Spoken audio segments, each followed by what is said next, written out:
The sliding doors of Harper's Market whispered open, but what greeted customers was not the usual warm buzz of friendly greetings and cheerful small talk.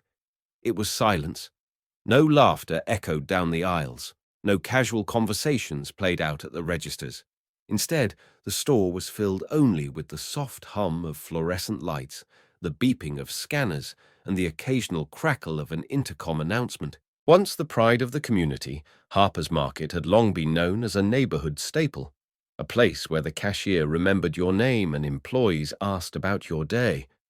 But those days had disappeared, replaced by a haunting stillness that made even loyal shoppers feel like strangers in an unfamiliar place. 17-year-old Jake Thompson adjusted the hem of his navy blue uniform vest as he restocked rows of canned vegetables with quiet precision. Each label had to face forward, aligned perfectly, or he risked earning a demerit from his manager, Ronald Green. Jake's hands moved quickly, but with practiced care, his eyes flicking regularly toward the convex security mirrors above. It wasn't just paranoia. He knew someone, somewhere, was always watching. 6 months into the job, and the knot in his stomach hadn't loosened. There was no room for error here, no space for humanity. Everything was measured, timed, and scrutinized. Green, with his slicked-back hair and always-present clipboard, moved through the store like a warden, not a leader. He didn't speak unless it was to issue a warning or enforce a new rule. Under his reign, the store's atmosphere had shifted dramatically. Efficiency, not empathy, had become the standard. The bright community board near the front of the store, once filled with flyers for local events and family photos, now displayed only corporate charts and graphs about labor efficiency and cost reduction. Smiles had been replaced with blank stares, conversations reduced to brief exchanges. The store had become a well-oiled machine, but at the cost of its soul.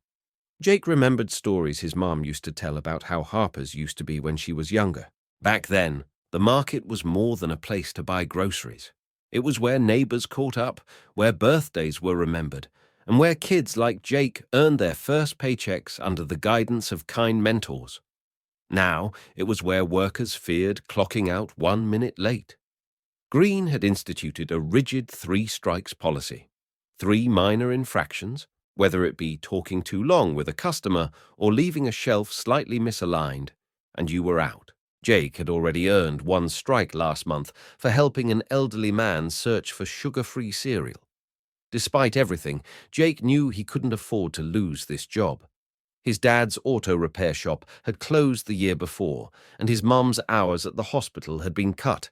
Every dollar Jake earned was used for groceries, bills, and saving for his future. He had dreams of going to college, of becoming something more, but for now, Harper's was a lifeline. So he kept his head down, worked hard, and tried not to draw attention. Still, a growing sense of unease lingered. He couldn't shake the feeling that something about this place wasn't just wrong. It was broken. The customers noticed too, though they rarely said anything aloud. They moved through the aisles quickly, eyes downcast, avoiding contact with employees who seemed robotic in their movements. There was no warmth in this space anymore. It was a store that functioned, but it no longer felt alive. And as Jake placed the last can on the shelf, aligning the label just so, he wondered how long he could keep pretending that this was normal. The silence of Harper's Market wasn't just about sound, it was about what had been lost, and what it might take to bring it back. It was late afternoon when the flow of customers started to pick up, the usual after-work rush trickling in through the doors of Harper's Market.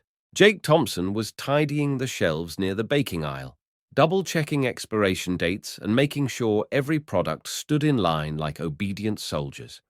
The routine had become second nature. Keep your head down, keep your hands busy, and never linger longer than necessary. That's how you stayed off Green's radar. But as Jake reached for a bag of flour that had been misplaced, a calm voice broke the rhythm. "Excuse me," the man said, standing just a few feet away. "Do you carry any sourdough bread?" Jake turned to find a man in his late 40s, dressed in dark jeans and a neatly ironed button-down shirt. There was something unassuming about him, someone who looked like he could be a regular shopper, maybe a teacher or someone who worked from home. Still, Jake hesitated. Manager Ronald Green's rules echoed in his mind. No unnecessary engagement with customers. Quick answers only, no conversations, no wandering. But Jake didn't see Green nearby, and the man looked genuinely lost. "Yes, sir," Jake said politely, pointing down the aisle. "It's on the end cap just around that corner." The man smiled and lingered for a moment, not moving toward the bread right away. "Thanks," he said, then glanced at Jake's name tag. "Jake, is it? You been working here long?" The question was casual, but to Jake, it felt like a trap. Green had written up a cashier just last week for chatting too long with a customer about coupons. Jake shifted slightly, eyes darting to the mirror above them. About 6 months, sir," he replied, his tone cautious. It's a job." The man nodded thoughtfully, as if weighing the answer. "Sometimes that's all it needs to be," he said, giving Jake a small nod before turning and walking away, seemingly finished. What Jake didn't notice was how the man paused at the end of the aisle. From that vantage point, he looked back briefly, just long enough to observe Jake return to his task, head down, shoulders slightly tense. There was something about the boy's demeanor that stood out. Politeness without pretense, fear mixed with effort. A kid trying to survive in a place that offered very little grace. The man's eyes followed him for a moment longer before he disappeared deeper into the store, blending in with the crowd once again. What Jake also didn't know, couldn't have guessed, was that the man he had just helped wasn't just another shopper with a taste for artisan bread. His name was Thomas Blake. He was the founder and sole owner of Harper's Market.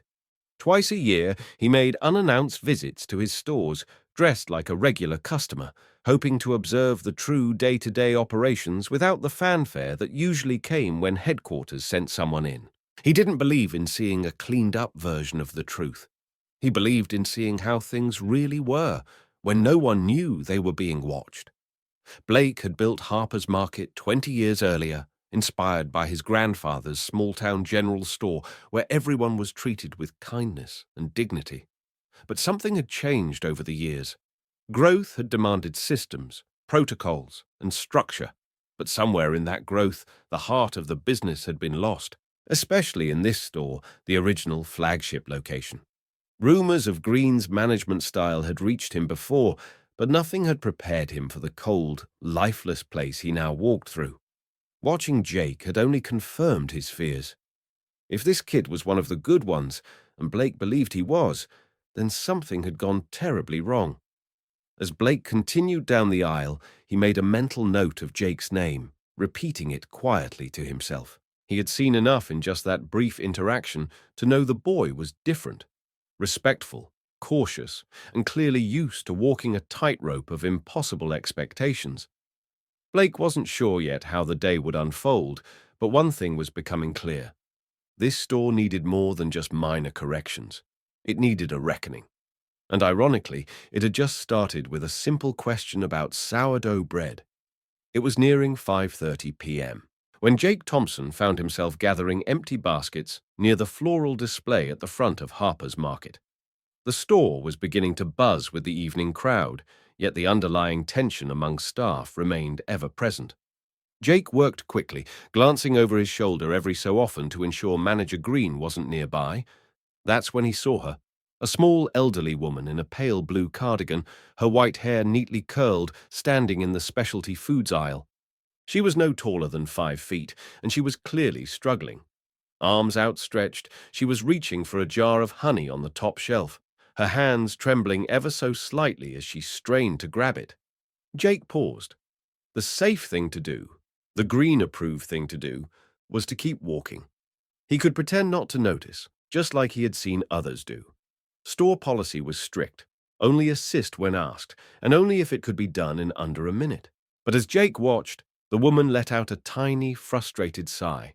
Her eyes, large behind thick glasses, glanced around in quiet defeat, and when they met his, something shifted in Jake's chest. The logical part of his brain screamed at him to stay out of it, but something deeper, more human, took control. He gently set down the stack of baskets and walked toward her with measured steps. "Mom, "Would you like a hand with that?" he asked softly. Relief washed over the woman's face like sunlight breaking through a cloudy sky. "Oh, would you, dear?" she said, her voice warm and full of gratitude. "My grandson just adores this special honey in his tea, and I promised I'd bring some for our visit tomorrow."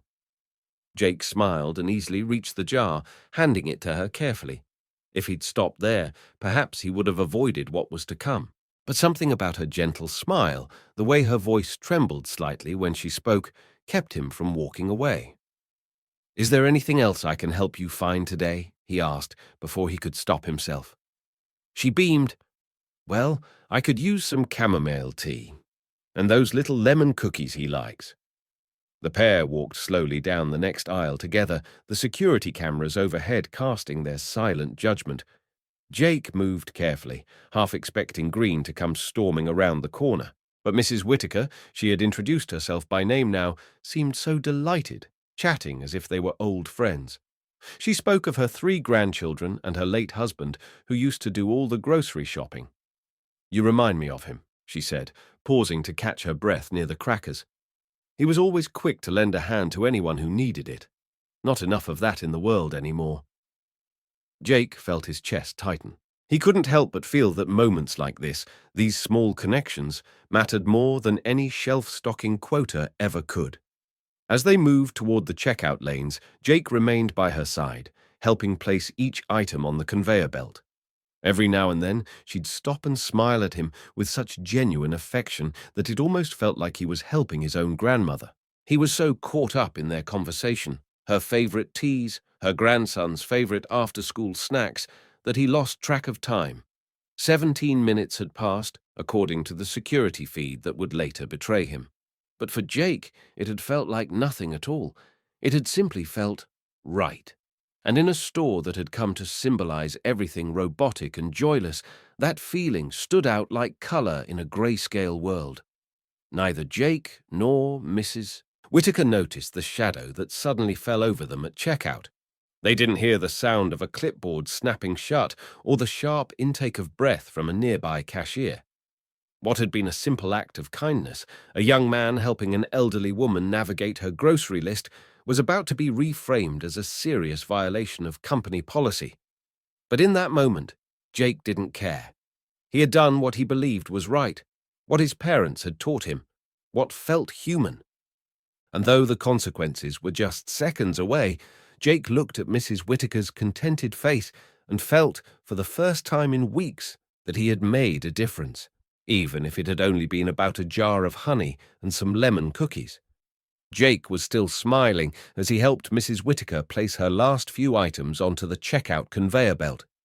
Her gratefulness had softened something inside him, a part that had been hardened by rules, by fear, by silence. But the moment was short-lived. The air seemed to shift around them, growing heavier. A sharp shadow stretched across the floor like a warning, and when Jake turned around, his stomach sank. Ronald Green stood behind them, arms folded tightly, a storm brewing behind his narrowed eyes. The clipboard he always carried was now gripped like a weapon, and the lines of disapproval on his face had deepened into something more dangerous. Fury disguised as control. "Thompson," Green said quietly, his voice cutting through the noise of the store with eerie precision. "My office. Now." It wasn't a request. Mrs. Whittaker looked between the two, clearly confused. "Is something wrong?" she asked, concern creasing her brow. Green offered her a forced smile that didn't reach his eyes. "Our employees have specific roles, ma'am. Personal shopping isn't one of them."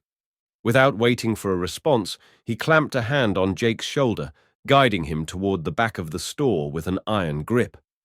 Jake's cheeks burned as they walked past customers and co-workers, many of whom averted their eyes, unwilling to get involved. His heart pounded in his chest like a drumbeat of dread. The manager's office was small, windowless, and suffocating. Charts lined the walls, efficiency reports, labor hour breakdowns, customer conversion rates, but not a single employee photo, no recognition board, no sign of humanity. Green didn't sit. Instead, he remained standing behind his desk, towering over Jake, who was ordered into a metal folding chair like a child being punished. "Do you have any idea what you just did?" Green asked, voice low but seething. Jake tried to find his words. "She couldn't reach the shelf. I helped her get honey." Then she asked, "And you followed her around the store for how long?" Green cut him off, his tone tightening. "This isn't a nursing home, Thompson. We're not here to hold anyone's hand." Jake swallowed hard, trying to stay calm. "She was just grateful. I was trying to be polite. It wasn't even 20 minutes. Green let out a humorless laugh. 17. I tracked it myself. 17 minutes of unpaid labor, babysitting a woman who's been shopping here for 15 years without needing a chaperone. That's 17 minutes of productivity lost, of rules broken." Jake clenched his fists in his lap. "She needed help." But Green didn't care. He turned and pulled a notepad from the drawer, flipping to a page already labeled with Jake's name. "You were warned last month about excessive customer engagement. This is your second strike." There was no mercy in Green's eyes, only numbers. To him, Jake wasn't a kid trying to help his family survive. He was a statistic, a cost. "This job isn't about how good you feel at the end of your shift," Green continued coldly. "It's about margins, and employees who waste time don't last here." Jake leaned forward, desperation leaking into his voice. "My family depends on this job. I've done everything you've asked. I show up early. I cover extra shifts. I'm not trying to cause problems." Green's face didn't shift. "That's not the issue. The issue is that you think your personal sense of morality outweighs the system we've put in place." The silence that followed was deafening. Jake stared at the floor, the weight of the moment crashing over him like a wave. He knew what was coming next. Green had already made up his mind long before Jake had stepped foot in this office. The rules had always mattered more than the people, and in this place, compassion was a liability. Jake had broken the one unspoken rule at Harper's Market. He had acted like a human being, and for that, Ronald Green was about to make him pay. Ronald Green didn't waste any more words. He reached across his desk, pulled a crisp white form from a neatly stacked folder, and slapped it down in front of Jake. "This is your termination notice," he said, voice cool and methodical. "Your final paycheck will be mailed to the address we have on file. You have 15 minutes to collect your belongings and return your name badge to Human Resources." Jake stared at the paper as if it were written in a foreign language. The words blurred for a moment. Termination. Violation. Disregard for company policy. Each phrase cut deeper than the last. "You're firing me for helping someone?" he asked quietly. Green didn't flinch. "I'm firing you for repeated violations of our customer interaction guidelines and poor time management. This decision is final." Jake didn't argue. What was the point? It was clear from the beginning that Green had been waiting for an excuse to get rid of him. Helping Mrs. Whitaker had simply made it easy. With slow, numb movements, Jake rose from the chair and walked out of the office, his legs heavy and his vision clouded. As he made his way to the break room, he felt the eyes of employees brush over him, some curious, some sympathetic, most fearful. No one said a word, but their silence said enough. This was what happened when you stepped out of line. This was what happened when you chose kindness over compliance. In the break room, Jake opened his locker with trembling fingers. Inside were a few personal items, a reusable water bottle, a spare uniform shirt, a half-finished paperback novel he'd been reading on his lunch breaks. He packed them carefully into his backpack, trying to keep his hands steady. Every motion felt surreal. Just an hour ago, he'd been helping a kind elderly woman pick out tea. Now he was unemployed. His chest tightened as he thought of his mom, his younger sister, the overdue electric bill on the kitchen counter at home. How would he explain this? How could he tell them he'd lost the job they were counting on because he had taken a few extra minutes to show someone compassion? The break room door opened with a soft click, and Jake turned to see Mrs. Whitaker standing there, her petite frame practically vibrating with indignation. "There you are," she said, striding in with surprising force. That awful man told me you've been fired because of me." Jake shook his head. "It's not your fault, Mom. Please don't feel bad. It's just how things work here." Her eyes narrowed behind her glasses. "Well, that may be how things work here, but it most certainly isn't how they should work anywhere." She held up a folded sheet of paper. "I filled out a complaint form already, and I'm not finished. I want to speak to someone in charge, someone above that miserable little man." Jake offered a weak smile, touched but not hopeful. "There's not much anyone can do. Green reports directly to corporate. They never come around. I don't think they even know what's really going on in this store." Mrs. Whitaker stepped closer, her voice dropping to a fierce whisper. "Then we're going to make them know. You are kind, respectful, and helpful, and if this place can't see the value in that, then it's the place that needs fixing, not you." Her words landed like anchors in Jake's chest. Part of him wanted to believe them, but another part, the part worn down by rules and punishment, had already accepted defeat. As he slung his backpack over his shoulder, Jake paused to look around the break room one last time. It had never felt like a sanctuary, but now it felt like a prison cell he was finally being released from, only without the relief. He walked out into the hallway with Mrs. Whitaker trailing behind him, her expression fierce with purpose. They passed the checkout lanes, where customers still milled about, unaware that a quiet rebellion had just begun. Jake kept his head low, trying not to meet anyone's gaze, but as they reached the front of the store, he saw a man in a button-down shirt standing near the entrance, the same man he'd helped find sourdough bread earlier. Their eyes met. The man gave the smallest nod, almost imperceptible, before turning and disappearing into the crowd. Jake didn't know it yet, but that man had seen everything. And this wasn't the end. It was the beginning of something far bigger than he could imagine. From his quiet perch near the front windows of Harper's Market, Thomas Blake watched the scene unfold like a slow-burning tragedy. He had spent the last 4 hours moving inconspicuously through the aisles, observing how his flagship store truly operated when no one realized the owner was watching. What he saw disturbed him to his core. Customers were rushed, staff walked on eggshells, and the entire store pulsed with an undercurrent of fear rather than energy. It wasn't just the cold interactions or the stiff efficiency, it was the absence of life, of humanity. But the final straw came when he watched Ronald Green, the man Blake had once trusted to lead this location, fire a teenage employee for the unspeakable crime of helping an elderly woman find tea and cookies. As Jake Thompson slumped onto the bench outside, his backpack sagging and shoulders heavy with defeat, Blake remained inside, his jaw tight and eyes narrowed. Through the glass, he could see the young man staring at the ground, likely wondering how to explain this to his family. It was more than disappointing. It was infuriating.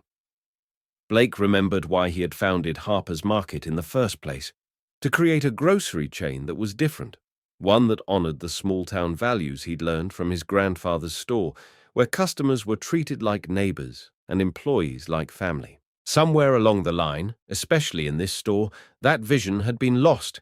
And now, seeing Jake thrown out for doing what Blake himself would have done, no, what he had hoped every employee would do, was enough to ignite a fire that had long been simmering inside him. Blake didn't hesitate. He pulled out his phone and dialed the number of Eleanor, his longtime assistant at corporate. "I need the full personnel file on Jake Thompson," he said, his voice sharp. "Store number 1. Also, send me every customer complaint from this location over the last year. Every single one." There was a brief pause on the line, followed by a startled, "Right away, sir." Blake hung up and took a long, steady breath. He had come today expecting to do a routine check-in, the kind he did twice a year in disguise to keep a pulse on store culture. But now it was clear that this would be no routine visit. Today required more than observation. It required action. As he made his way toward the customer service desk, Blake overheard 2 employees whispering near the deli counter. "Did you see what happened to that kid? Fired. Just for helping an old lady. Typical Green. Doesn't care about people. Only the numbers." Their frustration confirmed everything Blake had suspected. The staff wasn't lazy, as Green often claimed in quarterly reports. They weren't disengaged by nature. They were surviving a toxic environment, one that punished empathy and rewarded control. He could see it now in every rigid movement, every averted eye, every quiet resignation that hung in the air like fog.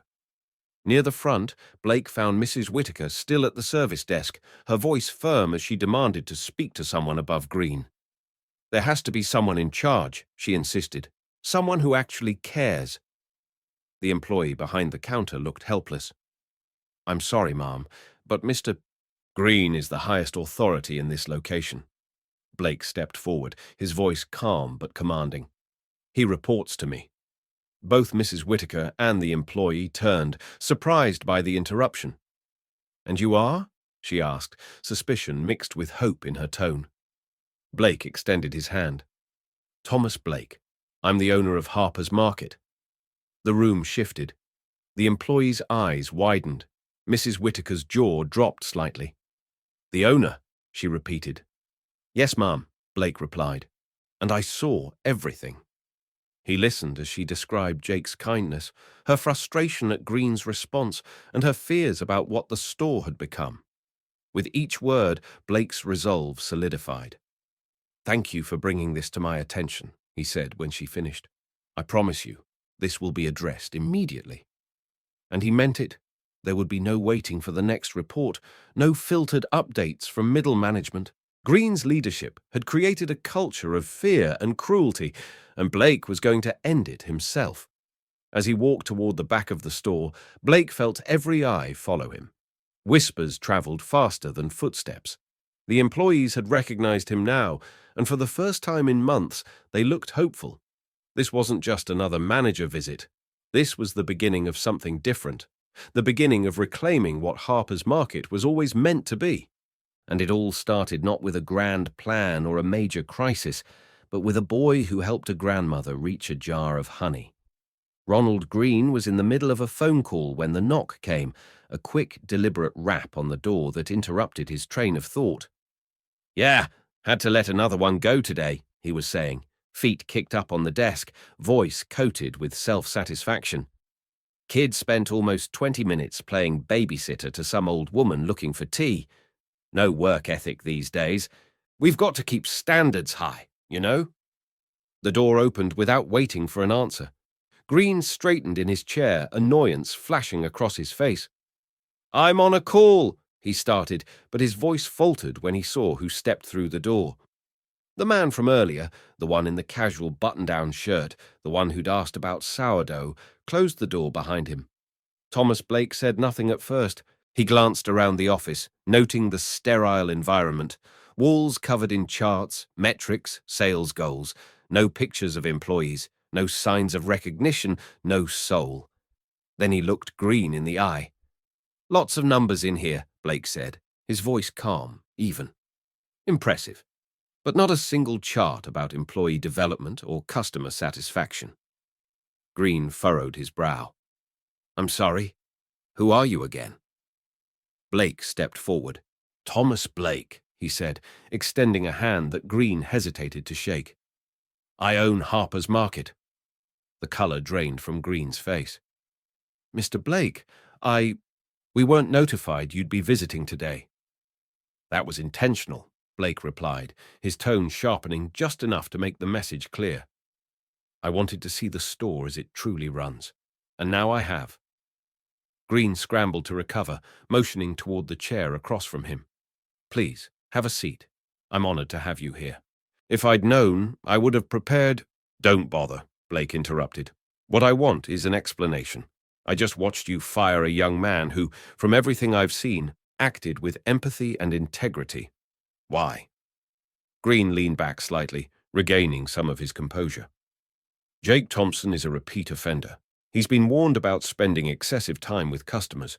Our policies are in place to maintain efficiency, and I've implemented them strictly to ensure results. I think if you look at the numbers, sir, you'll find that under my leadership, this store's profit margins have steadily increased." Blake didn't flinch. "At what cost?" he asked, stepping toward the wall of charts. Your employee turnover rate is the highest in the company. Complaints have tripled since you took over. The community board that used to celebrate birthdays and bake sales now displays nothing but spreadsheets.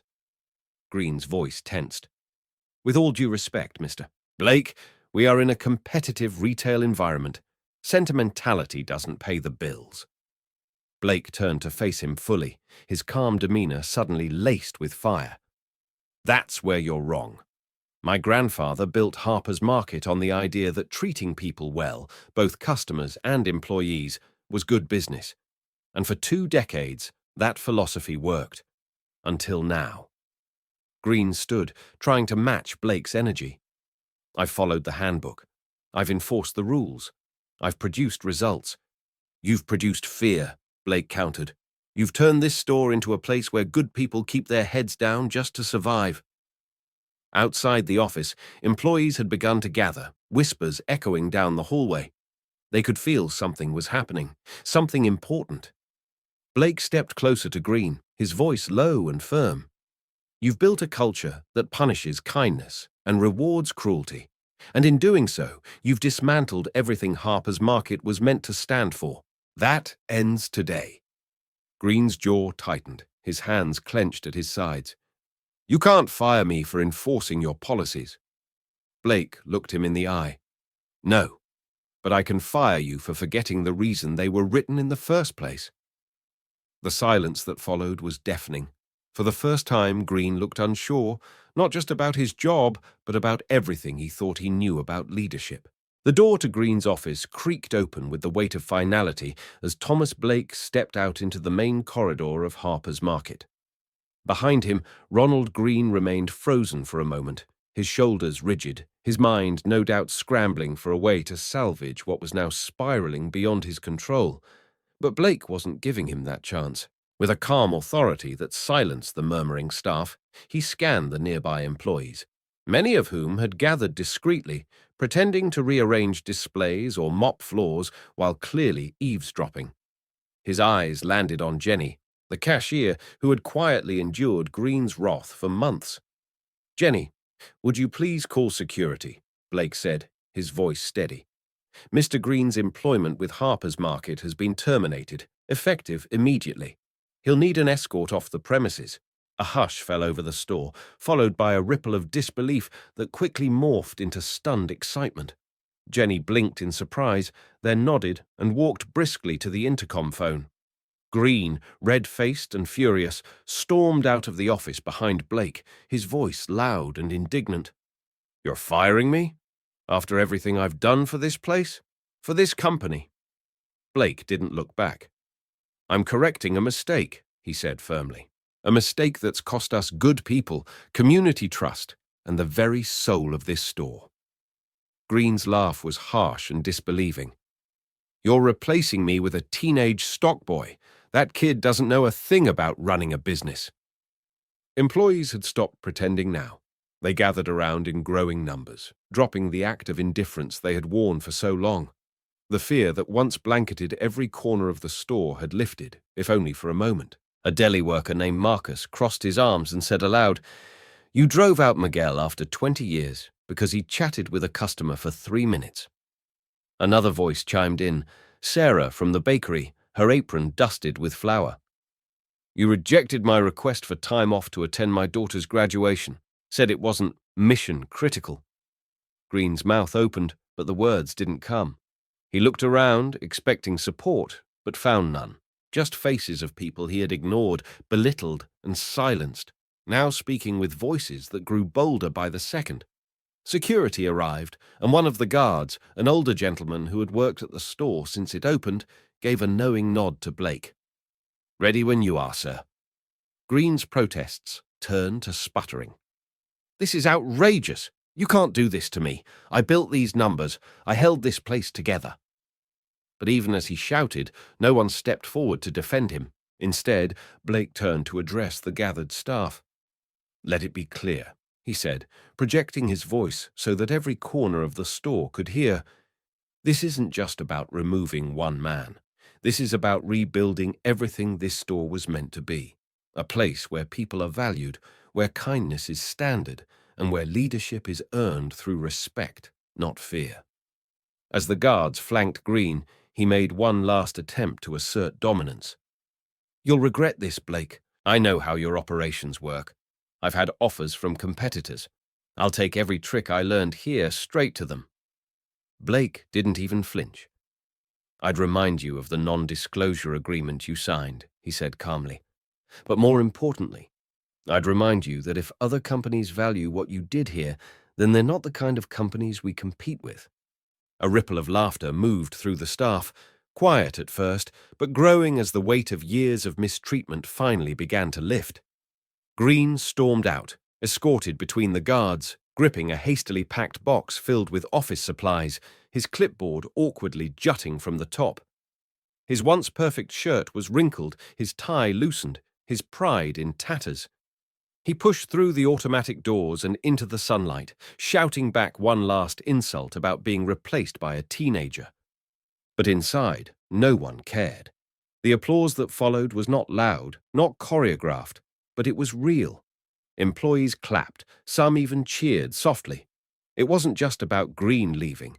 It was about what his exit symbolized. After years of silence, of fear, of being reduced to numbers on a report, they were finally being heard. Blake let the applause settle before raising his hand. "We're not done yet," he said with a hint of a smile. "We have a lot of work to do. But today, we took the first step toward making Harper's Market what it was always meant to be, a place where people matter." And in that moment, the store felt alive again, not just with motion, but with purpose. A purpose that had been buried under charts and checklists, one that was now, finally, being restored. The sun hung low in the sky as Jake Thompson sat on the bench just outside Harper's Market, his head bowed, elbows resting on his knees, and his phone held loosely in one hand. He hadn't yet found the words to tell his mother. How could he? How could he explain that he'd been fired not for slacking off, not for stealing, not for insubordination, but for helping a sweet elderly woman shop for cookies and tea? The weight of the afternoon pressed down on him harder than the backpack strapped over his shoulders. His mind raced with calculations. How long would their savings last? Would he need to drop a class next semester? Could he even afford gas next week? These weren't the thoughts a 17-year-old should be carrying, but life hadn't offered him a lighter load. He barely noticed the footsteps approaching until a long shadow stretched across the pavement in front of him. "Mind if I sit?" a familiar voice asked. Jake looked up, startled to see the same man he had helped earlier, the one who asked about sourdough bread. He nodded and shifted over, too drained to be cautious. The man sat beside him, silent for a moment, before extending his hand. "Thomas Blake," he said with a gentle smile. "I own Harper's Market." Jake blinked in disbelief, unsure if he'd heard correctly. "You're the owner?" Blake nodded. "All 12 stores, including this one. And I watched everything that happened today. Every moment." Jake's heart sank. "If you're here to tell me I crossed a line, I get it. I broke the rules." His voice cracked. "But I couldn't just walk away from her. I couldn't." Blake leaned forward, resting his elbows on his knees, just like Jake had. "I'm not here to reprimand you," he said softly. "I'm here to thank you. You did exactly what I built this company hoping every employee would do. Lead with compassion, not fear. That kind of character is rare, and it's exactly what Harper's Market needs more of." Jake stared at him, too stunned to respond. Blake continued, "Ronald Green no longer works for this company, and as of this moment, I'd like to offer you your job back, with a raise, $2 more per hour, effective immediately." Jake's eyes widened. "Wait, seriously?" Blake nodded. "More than that, I'd like to promote you to floor supervisor. We need leaders like you, people who understand that our customers are human beings, not line items." It was almost too much to take in. Just 30 minutes ago, Jake had been contemplating how to explain his sudden unemployment to his struggling family. Now, the man who owned the entire company was offering him not just his job back, but a leadership role. "Sir, I don't know what to say," he stammered. "I've only been here 6 months." Blake smiled. Character matters more than seniority. You showed me today what leadership looks like, not with a title, but with your actions. He paused, then added, I also understand you're saving for college. Jake nodded slowly. Trying to. My family, well, things have been tight. Blake reached into his coat pocket and pulled out a folded brochure. We have a scholarship program, one Green conveniently neglected to share with employees, up to $5,000 per semester for team members pursuing higher education. I'd like you to apply. Jake took the brochure with trembling hands. His throat tightened as emotions surged up from a place he hadn't let anyone see in a long time. Thank you, he whispered. I don't even know how to. Just keep being who you are, Blake interrupted gently. Keep choosing kindness, even when it's hard. That's how you'll lead. As the two of them stood up from the bench, the doors to the store slid open again, and Mrs. Whittaker stepped out, her shopping bags in hand. Her eyes lit up when she saw Jake. There you are. Did you hear the news? That dreadful man is gone. Jake nodded, glancing at Blake. I heard, he said, smiling. Blake turned to her. Thank you, ma'am. Your voice today made a difference. She grinned. It was the least I could do. We need more stores where people like this young man are seen, appreciated, and protected. As the three of them walked back toward the entrance together, the automatic doors opened again, but this time they weren't just re-entering a building. They were stepping into a new chapter, one where compassion had a seat at the table and where a teenage stockboy with a good heart had just been handed the keys to a brighter future. The automatic doors of Harper's Market opened once more as Jake Thompson stepped through them, this time not as a defeated former employee, but as someone returning with dignity, purpose, and the unexpected title of floor supervisor. He walked beside Thomas Blake, the owner of the entire company, whose steady presence gave Jake both comfort and strength. The store looked the same floors, same aisles, same fluorescent lights, but something intangible had shifted. The sterile quiet that had once dominated the air was now replaced by a subtle buzz, one of anticipation, of curiosity, of hope. Eyes turned toward Jake as he passed the produce section, and one by one, his co-workers began to smile. Jenny, the cashier who had always offered a kind look during tense moments, stepped out from behind her register and walked straight toward Jake. Welcome back, she said softly, wrapping him in a brief, warm hug. You have no idea how much this means to all of us. Oh, behind her, more employees gathered. Marcus from deli, Sarah from bakery, and even Omar from night shift, who rarely worked during the day but had come in after hearing what had happened. One by one, they offered nods, handshakes, even pats on the back. It was the first time Jake had ever felt seen at work, not just as a body in a uniform, but as a person who mattered. Mrs. Whittaker appeared near the checkout counters, her shopping finally complete. She walked with purpose toward Jake and Blake, her eyes shining behind her glasses. Well, there you are, she said, smiling proudly. I knew the right people would do the right thing. She turned to Blake, her tone sincere. Thank you for listening, and thank you for seeing him, not just as an employee, but as a human being. Blake gave a humble nod. I should be the one thanking you, Ma'am. Your voice reminded us what Harper's Market is supposed to stand for. She took Jake's hand in hers. Young man, don't you ever lose that kindness. It's rare, and it matters more than you know. With the crowd of employees now forming a semicircle near the customer service desk, Blake turned to face them all. If I could have your attention for a few minutes, he said, projecting his voice just enough to carry. We're going to be having a brief all-staff meeting. Please wrap up your transactions, find coverage where needed, and gather in the break room in 10 minutes. There was no resistance, no hesitation. Employees nodded, glancing at each other with a mixture of surprise and relief. This wasn't a disciplinary huddle. This was something new, a chance to be heard, to be part of something better. In the break room, the energy was unlike anything Jake had ever experienced there. Gone was the cold, mechanical routine of quick lunches and whispered complaints. Now, there was open conversation, cautious optimism, and the unmistakable sense that change was not just possible, but already underway. Blake stood near the old bulletin board, which still displayed outdated labor goals and memos from Green's era. He gestured to it. This board used to tell you what not to do. From now on, it will show what we value. Your birthdays, your milestones, your ideas. A murmur of appreciation rippled through the room. And starting today, we rebuild Harper's Market together. With empathy. With purpose. With you.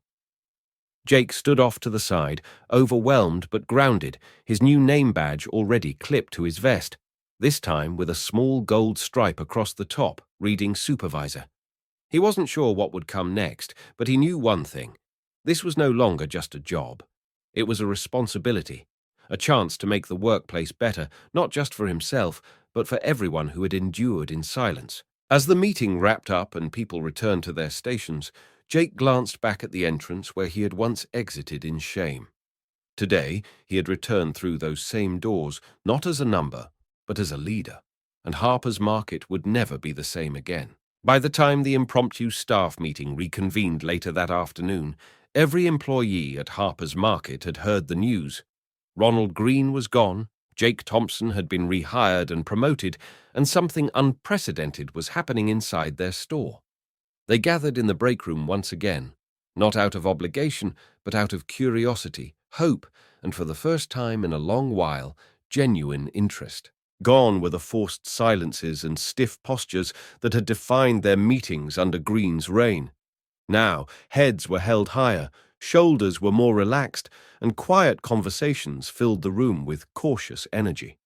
At the front of the room, standing next to the bulletin board that had once served as a monument to corporate mandates, stood Thomas Blake, the man who owned the company, yes, but who today felt more like one of them than any regional manager ever had. Blake began with a smile, his hands resting loosely in his pockets. "Thank you all for being here," he said. "Today isn't just about one decision or one change, it's about setting the foundation for something better." He gestured toward Jake, who stood just beside him, now wearing a new badge that read, Floor Supervisor.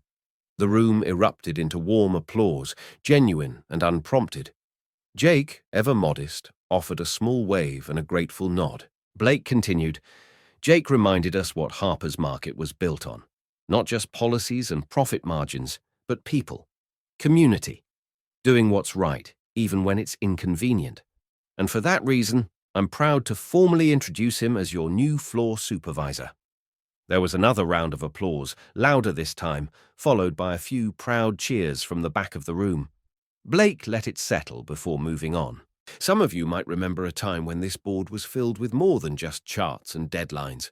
It used to celebrate employee birthdays, new hires, promotions, and community events. That spirit is what we're bringing back today." He walked over to the bulletin board and removed several outdated sheets of paper, revealing a colorful flyer underneath, a forgotten announcement from years ago about an employee appreciation luncheon. "We're reinstating the employee recognition program, effective immediately," Blake announced. "Every month, we'll honor team members who go above and beyond, not just in performance, but in heart." The room shifted again, this time toward a kind of collective relief. Eyes lit up, smiles broke across faces. This was no longer just a speech. It was a signal of renewal. Blake stepped back to address the group as a whole, his tone growing deeper and more intentional. Harper's Market was never supposed to be a place where people feared losing their jobs for doing the right thing. It was meant to be a place where compassion lived beside commerce, where customers were seen, not just served, and where employees were treated with dignity, not discipline.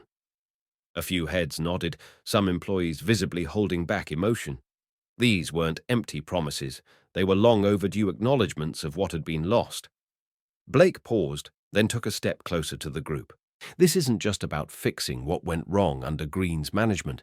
It's about restoring who we are at our core. From this day forward, we lead with kindness.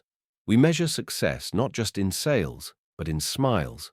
And we remind our customers and ourselves that this store is part of something bigger than groceries. It's part of this community. It's part of your lives. And that makes it worth protecting, worth investing in, and worth being proud of again. For a long moment, there was only quiet, the good kind, filled with reflection and recognition. Then someone from the deli clapped, and then another, until the entire room stood in ovation, not for Blake, not just for Jake, but for a future that suddenly felt possible. As the meeting came to a close and the employees returned to their stations, everything about Harper's Market felt different. The floors hadn't changed, the aisles hadn't moved, the shelves still needed restocking, but the air had shifted, filled now with possibility, with pride, and with purpose. Jake walked the store with a new presence, not just as a supervisor, but as a symbol of what this place could be when people mattered more than policy.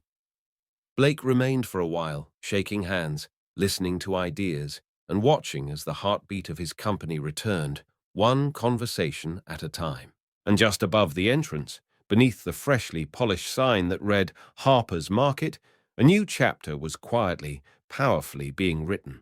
One rooted not in control or fear, but in care, courage, and the quiet, transformative power of kindness. If this story moved you, inspired you, or made you reflect on the power of kindness in leadership, we invite you to subscribe to Deep Inside HQ for more powerful narratives that reveal the human side of everyday workplaces. Share this video with someone who believes that empathy should never be a weakness, and leave a comment below. We want to hear your thoughts. Together, let's build a community where courage, compassion, and character are valued above all.